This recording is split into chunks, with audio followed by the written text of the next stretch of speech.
네, 안녕하십니까. 차링코입니다. 오늘은 워킹 홀리데이 신청법에 대해서 한번 알아보려고 합니다. 워킹 홀리데이를 신청하실 때 가장 먼저 해야 할 일은 서류 작성입니다. 그 첫 번째 과정으로서 사증 신청서를 가장 먼저 작성해 주셔야 합니다. 일단 첫 번째로 여권사진 규격에 증명사진을 붙여줘야 합니다. 그 다음으로 성명을 적어 주셔야 하고요. 여기서 중요한 거는 여권에 적혀져 있는 대로 철자 틀림없이 영어로 적어 주셔야 됩니다. 그 다음에 한자로 성명을 적어 주십니다. 그리고 다른 이름이 없으면 없음이라고 기재해 주시고 한자도 물론 없을 거기에 생략을 하겠습니다. 그리고 생년월일을 적어 주시고 이제 출생지를 적어 주십니다. 그 다음에 성별, 남녀 이제 X로 체크를 해주시고 혼인 여부, 미혼 체크해 주십니다. 그리고 국적을 기재해 주시고 다른 시민권은 없으면 없다고 기재해 주시길 바랍니다. 그리고 주민등록번호를 기재해 주시고 요건 종류 일반, 외에는 별로 없겠죠. 그러니까 일반에 체크를 해 주십니다. 그리고 여권을 확인해 보시면 여권 번호가 적혀져 있습니다. 여권 번호를 그대로 적어 주시고 그 다음에 발행지, 발행기간 외교부 작성해 주십니다.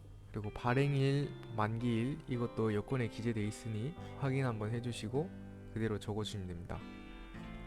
워킹홀리데이 같은 경우는 체류자격 인정증명서 번호가 없기 때문에 없음이라고 기재해 주시고요.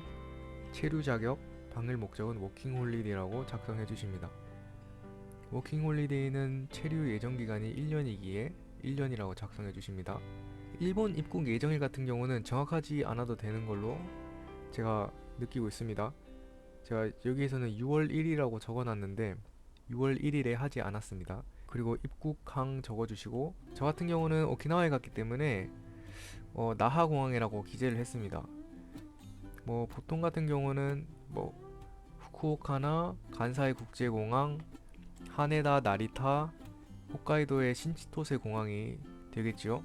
그리고 이용 선박 또는 항공편명 같은 경우는 이제 예약을 해놨으면은 예약 내역에서 적어주시면 되고요. 그리고 숙박 호텔 또는 지인의 이름과 주소 이건 미정이라고 기입하시면 됩니다. 그리고 이전에 일본에 체류한 날짜 및 기간 이것도 그대로 적어주시면 됩니다. 예, 나중에 설명을 드릴 건데 그 출입국 사실 증명서에 보면은 이게 정확히 기재되어 있습니다. 아니면 뭐 기억에 맞춰서 이렇게 적어주셔도 되긴 합니다. 그리고 현 주소 같은 경우는 현재 우리나라에 거주하고 있는 그 주소지를 기재해 주시면 됩니다. 그리고 현 직업 및 직위 같은 경우는 뭐 학생이면은 뭐 대학생이겠죠? 대학생을 적어주시고 직장인 분이시면 회사원이라고 적어주시면 됩니다. 그리고 고용주의 이름 및 주소 같은 경우는 대학생은 땡땡 대학교 적어주시고 회사원분들 같은 경우에는 회사 이름을 기재해 주시면 됩니다.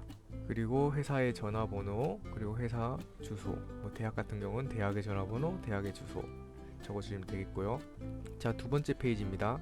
배우자의 직업 배우자가 없을 거라고 생각이 들기에 이건 없음이라고 적어주시면 되겠습니다. 일본 내 신원 보증인은 없음이라고 기재해 주십니다.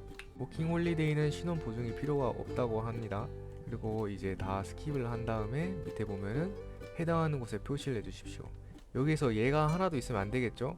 그래서 다 아니오로 기재를 해주십니다. 그리고 밑에 신청인 서명 해주시고 마지막으로 이제 신청일을 적어주셔야 되는데 신청일은 여행 대행사에 여쭤봐 주시길 바랍니다. 자, 두 번째로 준비하셔야 할 서류는 이력서입니다. 이것도 마찬가지로 제가 실제로 썼던 이력서고요. 자, 첫 번째로 신청서 시명이라고 있습니다. 이거는 이제 이름을 적어주시면 되고요. 한자 아니면은 가타카나를 써서 이름을 기재해 주시면 됩니다. 그리고 성별, 남녀 맞춰서 적어주시고요. 연령 적어주시면 됩니다. 신청일 같은 경우는 마찬가지로 대행사에서 알려주는 대로 기입을 해주십니다. 생년월일 적어주시고요. 그 다음에 출생지 그리고 이제 학력 적어주시면 됩니다. 학력 같은 경우는 저 같은 경우는 고등학교, 대학교를 적었습니다. 저는 휴학 중이었기 때문에 제 대학을 기재한 후에 휴학의 동그라미를 쳤습니다. 직장에서 일한 경력에 대해서 기재를 하는데요. 저 같은 경우는 알바를 일용직밖에 안 해봤기 때문에 대한민국 육군 적어놨습니다.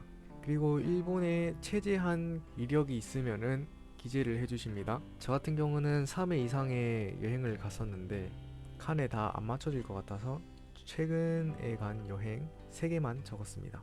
그리고 과거에 워킹홀리데이 사증 신청을 한 적이 있습니까? 뭐 있으면 있다고, 만약에 불합격을 하셨다면은 yes라고 표시를 해주시면 될 것 같고요. 처음이시면은 no 해주시면 될 것 같습니다. 그리고 만약에 여기서 yes라고 하셨으면은 몇 번 신청했는지 1회, 2회, 3회, 4회 있죠? 체크해 주시면 됩니다. 그리고 밑에 yes라고 대답한 경우에는 언제 신청을 했는지 기재를 해주십니다. 그리고 특기 같은 경우 특기도 적어주십니다. 저 같은 경우는 JLPT N1이 있었기에 N1을 기재해줬습니다. 그리고 세 번째로 준비하셔야 할 서류는 이유서입니다. 이유서는 간단히 설명을 하자면은 왜 워킹 홀리데이를 하고 싶은가에 대한 이유를 적는 서류입니다. 딱히 규격은 정해진 거 없고요. 저 같은 경우는 워드에다가 적었습니다. 일단 개요는 자기소개를 하면서 시작을 했고요. 두 번째는 왜 일본에 흥미를 가지고 있는가. 저 같은 경우는 음악이 좋았고 일본에 2주간 어학 공부를 하러 간 적이 있는데 그때 경험이 좋았다, 이런 거나, 세 번째로 왜 워킹 홀리데이를 희망하는가에 대해서 이제 저는 오키나와에 특별한 관심을 가지게 되었다, 이런 식으로 적었고요. 마지막으로 이거는 약간 계획서랑 닮은 느낌이 없잖아 있지만 워킹 홀리데이에서 하고 싶은 것으로 저는 유튜브 동영상이나 오키나와의 독특한 문화를 체험하고 싶다, 그리고 여러 섬에 작은 섬들에 한번 가보고 싶다, 이런 식으로 적었습니다. 네 번째로 작성하셔야 할 서류는 계획서입니다.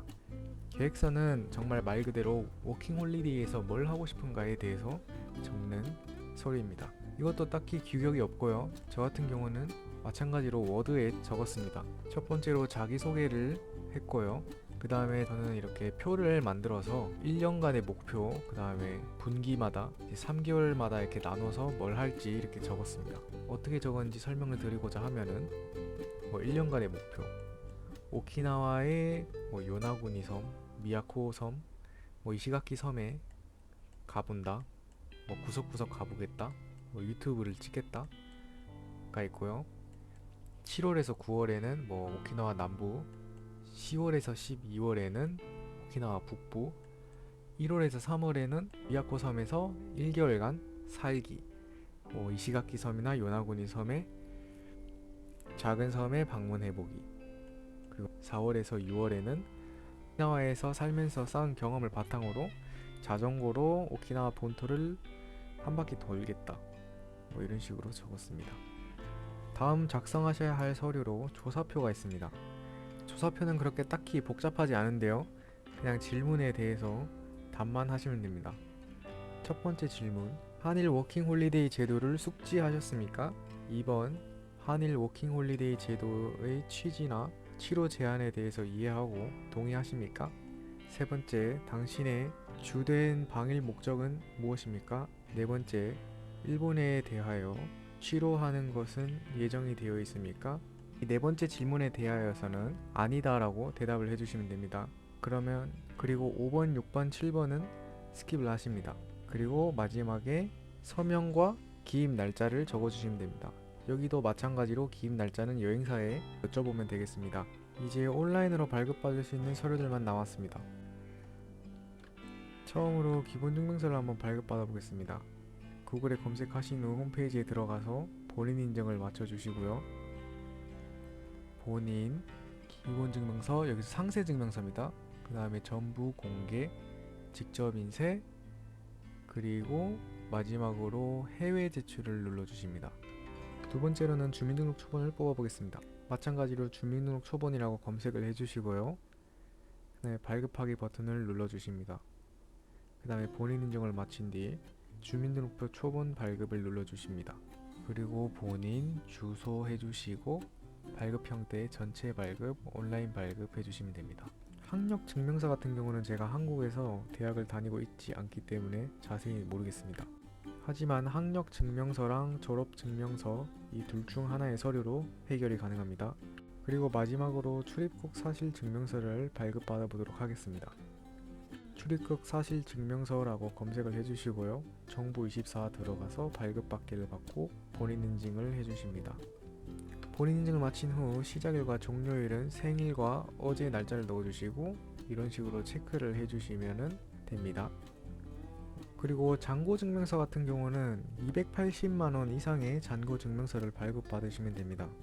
은행에 가서 뽑는 방법도 있는데 저 같은 경우 카카오뱅크를 썼습니다. 그래서 카카오뱅크는 앱에서 잔고증명서를 뽑을 수 있었기 때문에 핸드폰으로 뽑아서 곧바로 출력을 했습니다.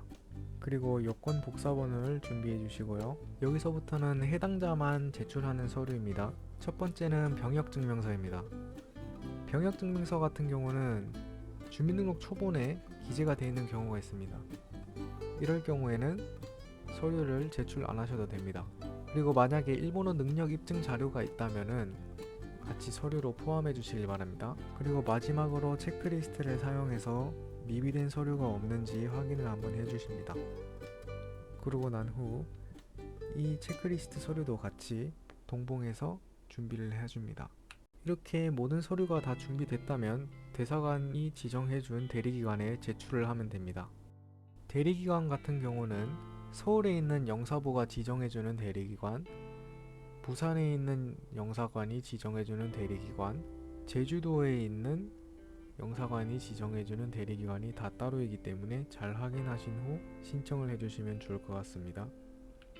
마지막으로 합격하기 위해서 제가 가장 신경을 썼던 부분은 유서와 계획서입니다. 이것은 이제 자신을 어필하기 위한 유일한 수단이었기 때문에 최대한 신경을 많이 써서 저의 진정성이 느껴질 수 있도록 글을 한번 써봤었습니다. 그리고 워홀의 주된 목적은 돈을 벌려고 가는 것이 아니라 휴가를 지내는 것이 주된 목적입니다. 그래서 돈을 벌려고 가는 목적이 너무 노골적으로 보이거나 하면은 합격될 확률이 떨어진다고 생각을 합니다. 제가 알기로 2025년도 워킹홀리데이 1분기 접수가 곧 시작되는 걸로 알고 있는데 이 동영상으로 도움이 될 수 있었으면 좋겠습니다.